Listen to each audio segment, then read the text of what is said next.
Welcome to jandjautowrecking test video of stock number 9487. Today we have a 184,000 mile Chevrolet Silverado 2500 HD 6-liter LQ4 2-wheel drive 4L80E swap. This bad boy's got an exhaust leak like most of these things. We'll go ahead and take care of that if it's manifold bolts when we prep her for sale. But this will be a 6-liter 2-wheel drive dropout.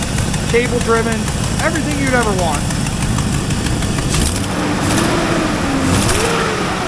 A mechanical fan, or sorry, an electric fan would be nice, so not everything you'd want, but pretty darn close. Interior's a little rough, the gauges are smoked, the driver's seat's worn, but she's got a lot of good parts on her still, honestly. It was a high trim truck with heated seats. That one's not airing out. Got a leather second row seat. Work truck quality bed. This thing is from down south, so it is going to have a rust-free bed. Some horrible looking taillights. One good tailgate. All right, let's step inside, test some parts really fast, and wrap this thing up. God, I feel icky just getting inside. All right, power windows work.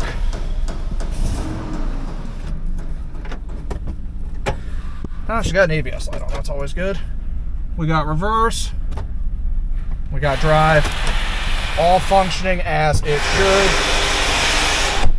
All right, it's loud out there. I'm going to wrap up the test video inside here. That is going to conclude the jandjautowrecking test video, stock number 9487, 184,000 mile LQ4 4L80E swap.